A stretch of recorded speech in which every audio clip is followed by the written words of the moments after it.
Hello children. So before starting the revision of your chapter motion, I want you to remember these formulas. और इसका जो derivation है बच्चों 3 equations of motion का, उसका link मैं डिस्क्रिप्शन में दे दूंगी, आप उसे भी जाके चेक कर सकते हैं। बट अभी फ़िलहाल न्यूमेरिक सेक्शन और थोड़ा सा कुछ क्वेरीज लेने के लिए आपको ये जो फॉर्मूलेज हैं वो क्लियर होने चाहिए बहुत अच्छी तरीके से विद दिस उनकी एसआई यूनिट के साथ भी। जैसे स्पीड है, स्पीड का फॉर्मूला होता है डिस्टेंस अपॉन टाइम, तो इसको कहते हैं मीटर पर सेकंड। डिस्टेंस मीटर में होता है और टाइम सेकंड में होता है, तो मीटर पर सेकंड यानी मीटर के बाद जो सेकंड के ऊपर जो है -1 आपको लगाना है इस तरीके से, मीटर पर सेकंड। ठीक है, तो ये कुछ बच्चों को दिक्कत थी क्योंकि नीचे से ऊपर लेके गए, that's why -1। And similarly for the velocity is displacement upon time. Displacement जो है शॉर्टेस्ट डिस्टेंस को जो हम डिस्प्लेसमेंट कहते हैं। ऑसिलेशन का जो फॉर्मूला होता है वो change in velocity with respect to time, and इसका जो है एसआई यूनिट होती है मीटर पर सेकंड स्क्वायर। अगर आपको एसआई यूनिट पता है तो आप बहुत जल्दी चीज़ों में क्वेश्चन में आइडेंटिफाई कर सकते हैं। ये मैं आपको बताऊँगी कैसे कर सकते हैं। ये है बच्चे सर्कुलर बॉडी, जिसमें काफ़ी सारे बच्चों को प्रॉब्लम आ रही थी, मैंने इसकी प्रॉब्लम भी ली है। Distance equals to circumference equals to 2πr। ठीक है, जो सर्कुलर बॉडी का आप डिस्टेंस निकालेंगे, सर्कमफ्रेंस की रिस्पेक्ट में निकालेंगे 2πr के फॉर्मूले को इस्तेमाल करते हुए। With this little window formula let's start your questions. और मैं स्लोली आपकी थ्योरी एंड सब चीज़ों को कवर करती हूँ। टाइप्स मैंने इसमें डाली हुई है, जैसे टाइप 1 में मैं लेने वाली हूँ आपकी थ्योरी। यहाँ पे मैं एक क्वेश्चन से 2 क्वेश्चन को कनेक्ट करने की कोशिश करूँगी, that is displacement and distance as well. So सबसे पहले हम इसका आंसर लिखते हैं बच्चों, that is speed and velocity. इस क्वेश्चन से काफ़ी आया हुआ क्वेश्चन है और आप लोगों को ऑफकोर्स आता भी होगा। ठीक है, मेरी एक छोटी सी कोशिश है कि आप लोग और अच्छी तरीके से आ जाए, आप इस क्वेश्चन में मिस्टेक ना करें। सो बच्चों हम इसके कीवर्ड पकड़ेंगे। स्पीड का फर्स्ट लेटर ले लेंगे, वेलोसिटी का फर्स्ट लेटर ले लेंगे। ठीक है बच्चों, हम इससे निमोनिक्स की टेक्निक्स से जो हम इसकी बनाने स्टार्ट करेंगे। कुछ बच्चे बहुत अच्छे से लिख लेते हैं, कुछ बच्चों को दिक्कत होती है, ताकि उन्हें आसानी से याद हो जाए। सो स्पीड इज ऐसे हम पकड़ेंगे बच्चों, लिखेंगे स्पीड यानी it is a scalar quantity. ठीक है, स्पीड क्या है, स्केलर क्वांटिटी है, एंड वेलोसिटी क्या है, it is A V for vector quantity. बच्चों वेक्टर और स्केलर क्वांटिटीज क्या होती हैं? स्केलर क्वांटिटीज मतलब क्या है, स्पीड जो है 20 किलोमीटर पर सेकेंड या फिर कुछ भी हो सकती है, जो उसकी वैल्यू है। वैल्यू यानी मैग्नीट्यूड तो होता है इसमें, लेकिन डायरेक्शन नहीं होती है। ठीक है, लेकिन वेलोसिटी में क्या होता है, मैग्नीट्यूड भी होती है प्लस डायरेक्शन भी होती है। इस चीज़ को हम वेक्टर क्वांटिटी कहते हैं। ठीक है, फिलहाल अगर आप एक्सप्लेनेशन भी लिखते हैं तो इट्स फाइन। ठीक है, अदरवाइज मैंने आपको बता दिया है। सेकंड डिफरेंस जरा इनके फॉर्मूलेज में देखते हैं। स्पीड के लिए मैं एस लिख रही हूँ, स्मॉल एस, एंड इसका फॉर्मूला होता है बच्चों डिस्टेंस अपॉन टाइम। फॉर्मूला क्या होता है, डिस्टेंस अपॉन टाइम। ठीक है, ध्यान से देखिएगा, डिस्टेंस अपॉन टाइम। इसका फॉर्मूला आप लिखेंगे वेलोसिटी का, तो ये होता है displacement upon time, displacement upon time. Okay fine. Third में आप लिख सकते हैं, क्योंकि ये डिस्टेंस है, डिस्टेंस कभी जीरो नहीं होता है। ठीक है, it never be zero, zero नहीं होगा, नेगेटिव नहीं होगा, फ्रैक्शनल नहीं होगा। ठीक है, जबकि अगर हम इसकी बात करें वेलोसिटी की, it can be negative, positive and zero as well. तो इतने डिफरेंसेस आपके लिए मोर देन इनफ है। ठीक है, तो ये क्वेश्चन हो गया। अब सिमिलरली इससे आप डिस्प्लेसमेंट एंड डिस्टेंस को भी कनेक्ट कर सकते हैं। ठीक है, डिस्टेंस को आप स्पीड की जगह भी रख सकते हैं और डिस्प्लेसमेंट को आप वेलोसिटी की जगह रख सकते हैं। बट ये फॉर्मूले जो है इसमें से आप निकाल लीजिएगा, स्पीड को टाइम से मल्टीप्लाई कर दीजिएगा, डिस्प्लेसमेंट के लिए वेलोसिटी को टाइम से मल्टीप्लाई कर दीजिएगा। ऐसा यूनिट से डिफरेंस बताने की कोशिश मत कीजिए, दोनों का सेम ही होता है, चाहे डिस्टेंस हो चाहे डिस्प्लेसमेंट हो। Okay, so please remember this. Okay, अब करते हैं बेटा टाइप 2 के क्वेश्चन, जो है आपके graph based question. Graph based questions में मैंने ये 2 प्रॉब्लम्स ली हैं, जिससे आपको काफ़ी चीज़ें क्लैरिफाई हो जाएंगी। ग्राफ्स में बच्चों इस तरीके का आपको एक ग्राफ बना के दे दिया जा सकता है और उसमें आपसे पूछा जा सकता है कि विच ऑब्जेक्ट मूविंग फास्ट, कौन सा ऑब्जेक्ट इनमें से फास्ट मूव कर रहा है। तो फास्ट बच्चे वही ऑब्जेक्ट मूव करेगा जिसने टाइम कम लिया होगा। तो आप सबसे पहले किसी भी एक एक्सिस को पकड़ लीजिए, मेरी आपको एडवाइस होगी आप टाइम एक्सिस को पकड़ लीजिए।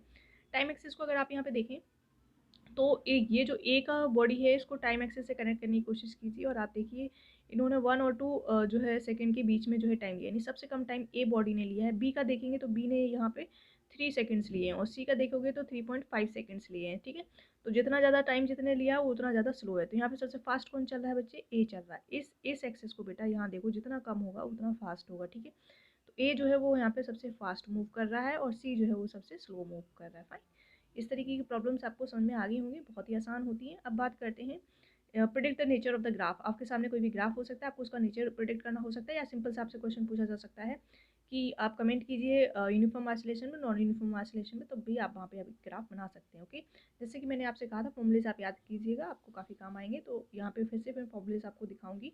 यहाँ पे बच्चे है change in velocity and time. ये बच्चे आपकी वाई एक्सिस है, ये आपकी वाई एक्सिस हो, ये आपकी एक्स एक्सिस है। जब भी इस तरह के ग्राफ हो उनको प्रिडिक्ट करना हो, यहाँ पे जो क्वांटिटी है वाई एक्सिस पे उसको टाइम से डिवाइड कर दीजिएगा और देखिएगा किसका फॉर्मूला बन रहा है। तो change in velocity divide by time, जैसा कि मैंने अभी आपको दिखाया था, change in velocity divide by time, ये ऑसिलेशन का फॉर्मूला बनता है। ठीक है, तो ये ग्राफ क्या डिपेंड करता है, ये हमें यहाँ से यहाँ तक क्या करता है बेटा, ये हमें पॉजिटिव ऑसिलेशन बताता है, ये हमें पॉजिटिव यूनिफॉर्म ऑसिलेशन बताता है, क्योंकि स्ट्रेट लाइन है, पॉजिटिव यूनिफॉर्म ऑसिलेशन। ओके बच्चों, और यहाँ से भी ये हमें यूनिफॉर्म, क्योंकि स्ट्रेट है इसलिए यूनिफॉर्म, ठीक है, यहाँ से भी यूनिफॉर्म ऑसिलेशन बताता है, लेकिन रिटार्डेड, रिटार्डेड मतलब नेगेटिव डायरेक्शन में। आपने जैसे नंबर लाइन पढ़ी होगी तो आपको पता है ये प्लस प्लस चलता है ऊपर, यहाँ पे माइनस माइनस, यहाँ पे सारी चीज़ें प्लस होती हैं, यहाँ पे माइनस होती हैं। ठीक है, तो ये क्योंकि नीचे आ गया, इसको एक्सटेंड करते चले जाओगे तो नीचे आ जाता है। ठीक है, इसलिए इसी को क्या बोलेंगे, uniform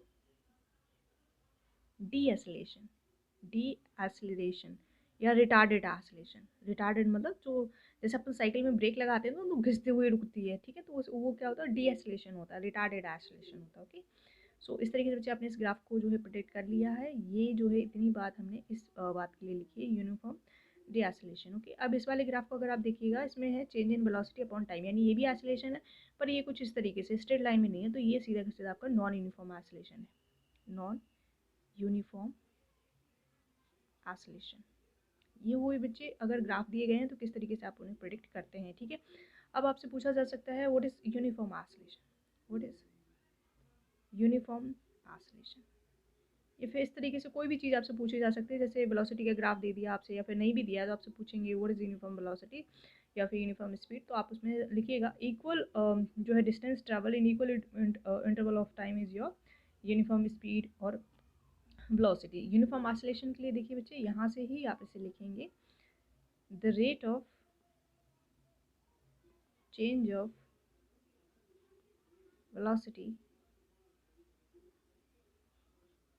with equal intervals of time is called uniform oscillation, right? Non uniform oscillation में क्या कर देंगे, the rate of change of velocity with unequal intervals of time is your non uniform oscillation, right. तो यहाँ से आपने इतनी चीज़ें सीख ली होंगी। अब मैं आपको इसकी टाइप थ्री बच्चों ये है आपके सामने। इसमें जो है आपकी इक्वेशंस ऑफ मोशन नहीं लगने वाली हैं इस क्वेश्चन में, तभी आप इसे कर सकते हैं।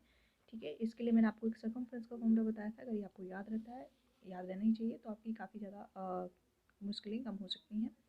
चलिए, एक एथलीट है जिसने एक राउंड कंप्लीट किया है सर्कुलर ट्रैक का, जिसका डायमीटर कितना है, 200 मीटर है 40 सेकेंड्स में। ठीक है बच्चों, ये हमें डायमीटर गिवन है, डायमीटर गिवन है 200 मीटर, टाइम गिवन है बच्चों 40 सेकेंड्स। ठीक है, और ये इन्होंने एक राउंड इसका कंप्लीट कर लिया, किसका, सर्कुलर ट्रैक का। Okay, now what will be the distance covered and displacement at the end of the 2 minute 20 second. इससे कई सारे तरीके, मैं आपको शॉर्टेस्ट तरीका बताती हूँ। ठीक है, डिस्टेंस और डिस्प्लेसमेंट हमें निकालनी है, तो सबसे पहले इस केस के लिए मैं आपको डिस्टेंस बताना चाहूँगी कैसे कैलकुलेट कर सकते हैं आप। इसके लिए आप रेडियस निकाल सकते हैं, कैसे, आप जो है इसका हाफ करके रेडियस निकाल लेंगे 100 मीटर। ठीक है, तो अब इसका डिस्टेंस कैसे निकालेंगे बेटा, डिस्टेंस हम निकालेंगे, डिस्टेंस निकालेंगे C equals to 2 pi r. Okay, C equals to 2 pi r, so 2 into 22/7 into r आपने निकाल ही लिया है 100। ठीक है, इन सबको 2 इसका करके 4400 डिवाइड बाई 7 आ जाएगा। क्या है, डिस्टेंस है तो मीटर में ऐसा यूनिट रखिएगा। ठीक है, अब सेकंड केस के लिए लेते हैं। सेकंड केस में अपना टाइम जो है ये T1 टाइम है, T2 टाइम कर लेते हैं। हमारा ये हमारा जो है डायमीटर है, इससे कन्फ्यूज मत होइएगा। ठीक है, ये हमारा D1 डिस्टेंस है। ओके, अब हमें D2 यानी D2 डिस्टेंस निकालना है, वो भी इतने टाइम में, और टाइम क्या है हमारा T2, that is 2 minute 20 seconds. 2 minute 20 seconds हम कंबाइंड टाइम यानी टोटल सेकेंड्स में लिखना चाहेंगे। सो 2 into 60 plus 20 is your 140 seconds. Okay बच्चों, अब हम अप्लाई करेंगे यूनिटरी मेथड। यूनिटरी मेथड में क्या होगा, हमारे पास डिस्टेंस होगा, और टाइम होगा। तो डिस्टेंस हमारे पास है बच्चे, डिस्टेंस हमारा आया 4400/7 और टाइम जो हमने इसके लिए इस्तेमाल किया था वो है 40 सेकेंड्स। फाइन। और जो डिस्टेंस है हमें वो यहाँ पे निकालना है, ठीक है। और यहाँ पे जो हमने टाइम इस्तेमाल किया है वो कितना है, 140 सेकेंड्स। ये डिवीजन में था, कोई बात नहीं, आप इसको इग्नोर करके देखोगे तो 4400 के नीचे तो आप एक्स लिखने वाले हो ना, तो अब उस वहाँ पे 7 लगा दीजिए तो आपको कन्फ्यूजन नहीं होगी। क्रॉस मल्टीप्लाई जब आप करेंगे तो एक्स जो भी है एक्स को ऊपर ले जाएंगे और इन सबको क्लब करके मल्टीप्लाई करेंगे।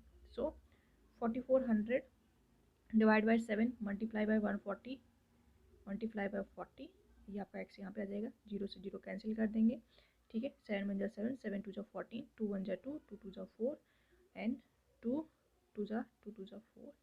तो एक्स यानी आपका जो डिस्टेंस आ जाएगा वो आ जाएगा 2200 मीटर, आपका डिस्टेंस आ चुका है इन 40 सेकेंड्स सही। अब अभी काम खत्म नहीं हुआ, हमें डिस्प्लेसमेंट निकालनी है बेटा। तो हमारा सर्कल कुछ इस तरीके से था, ठीक है। सर्कुलर ट्रैक जो एथलीट ने कवर किया है वो भी 2 मिनट 20 सेकेंड्स में निकालना था बेटा। हमारा जो रेडियस आया था वो 100 मीटर आया था और जो हमारा डायमीटर था वो कितना था, डायमीटर कितना था बेटा, 200 मीटर था। फाइन। अब देखो बेटा, रेडियस है हमारा 100 मीटर, ठीक है। रेडियस है हमारा 100 मीटर, 100 मीटर मतलब कहीं ना कहीं यहाँ पे 40 सेकेंड्स में यहाँ तक रेडियस कवर हुआ होगा, ठीक है। अगले 40 में यहाँ होगा, तो 40 + 40 80, 80 + 40 is 120।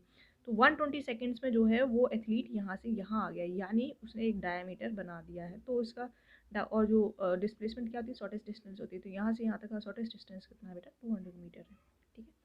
So displacement is displacement in 140 seconds, displacement in 140 seconds, 140 second is equals to 100 + 100 that is 200 metre. ये सबसे सिंपल और इजी तरीका था कैलकुलेट करने का। बाकी और भी मेथड्स हैं जिससे आप जा सकते हैं, बिल्कुल जा सकते हैं, ठीक है। इस क्वेश्चन को करते हैं बच्चों। एक बस है स्टार्टिंग फ्रॉम रेस्ट, ऐसी कुछ टर्मिनोलॉजी पकड़ लीजिएगा बच्चे जिस जहाँ पर बॉडी रेस्ट से स्टार्ट हो रही है, आप उन्होंने कुछ मेंशन ही नहीं किया, बॉडी स्टार्ट हो गई है, ठीक है। अनटिल ऑनलेस ब्रेक्स नहीं लग रहे हैं तो तब तक आपकी फाइनल वेलोसिटी जीरो नहीं होगी, ओके। तो रेस्ट आपने वर्ड पकड़ लिया तो यहाँ पे जीरो हो जाएगा, ठीक है। एक्सेलरेशन आपको दे रखा है 0.1 मीटर पर सेकेंड स्क्वायर। टाइम आपको दे रखा है 2 मिनट्स, 2 मिनट्स को आप कन्वर्ट कर लेंगे सेकेंड्स में, 2 × 60 इज योर 120 सेकेंड्स, राइट। और अब हमें निकालना है बच्चे, फर्स्ट पार्ट में हमें निकालना है स्पीड। स्पीड हमें निकालनी है, स्पीड क्या होगी। स्पीड के लिए आप फर्स्ट इक्वेशन ऑफ मोशन इस्तेमाल करेंगे, v = u + at। Final velocity आपको यहाँ पे निकालनी है, u आपका 0 है, एक्सेलरेशन आपका 0.1 है और टाइम आपका 120 सेकेंड्स है। इसको करने के बाद आपकी वेलोसिटी मीटर पर सेकेंड आ जाएगी। ऐसा यूनिट लिखना मत भूलिएगा, ठीक है। फिर है बी पार्ट। बी पार्ट में आपको निकालना है डिस्टेंस ट्रैवल्ड। डिस्टेंस ट्रैवल्ड के लिए आप कोई भी इक्वेशन इस्तेमाल कर सकते हैं जिसमें एस आता हो। तो s = ut + ½ at², क्योंकि दो इक्वेशन में ऐसा आता है, that is v² - c² = twice of as। सो क्योंकि u 0 हो चुका है आपका तो ये पूरी टर्म 0 हो गई है, हाफ इंटू एक्सेलरेशन है 0.1 एंड टाइम है 120 × 120। 120 का स्क्वायर लिखिए, आप इस तरीके से 2 टाइम्स मल्टीप्लाई कर लिख दीजिएगा, एक ही बात है। 2 6 = 12, ठीक है। और ये इस तरीके से ये वाला जीरो, ये वाला जीरो मैं पहले लिख दे रही हूँ, ठीक है। फिर 6 का जो है आप मल्टीप्लाई कीजिए, 6 2 = 12, कैरी 1, 6 1 = 1, 6 1 = 6 एंड +1 is 7। तो ये बेटा आपका डिस्टेंस आ जाएगा, ठीक है, 7200 मीटर। इस तरीके से बच्चे आप मोशन चैप्टर के जितने भी न्यूमेरिकल करें बेटा, ये बेसिक्स अपने साथ रखिएगा, ठीक है। इसमें कुछ और चीज़ें ऐड कर देती हूँ। जब भी ब्रेक्स लगाए जाएँ बेटा, फाइनल वेलोसिटी 0 कर देना, v का मतलब फाइनल वेलोसिटी, ठीक है। फाइनल वेलोसिटी 0 कर देना, ओके। जब गेंद नीचे से ऊपर की तरफ उछाली जाए, ठीक है, डाउन टू अप, जब गेंद उछाली जाए तभी आपकी फाइनल वेलोसिटी आपको 0 करनी है, ठीक है। इन दो केसेस में फाइनल वेलोसिटी 0 होगी। बाकी केसेस में देखते हैं, जब रेस्ट हो, रेस्ट से कोई बॉडी स्टार्ट हो रही होगी तो इनिशियल वेलोसिटी 0 होगी, ठीक है। जब ऊपर से कोई गेंद नीचे फेंकी जा रही हो या कोई ऑब्जेक्ट नीचे फेंका जा रहा हो, उसकी इनिशियल वेलोसिटी भी 0 होगी। कहाँ से, अप टू डाउन कोई चीज़ फेंकी जा रही हो, ठीक है। तो यहाँ पे इनिशियल वेलोसिटी 0 होगी। ये मेरी कुछ फाइंडिंग्स है जिससे आपको काफ़ी ज़्यादा जो है हेल्प मिल सकती है। अगर कोई बॉडी यूनिफॉर्म मोशन में मूव कर रही हो तभी उसकी इनिशियल वेलोसिटी 0 होगी। अब आपका कोई भी क्वेश्चन गलत नहीं होने वाला है, जस्ट गो एंड ट्राई, ठीक है। And all the best for your examination, till then take care and good bye.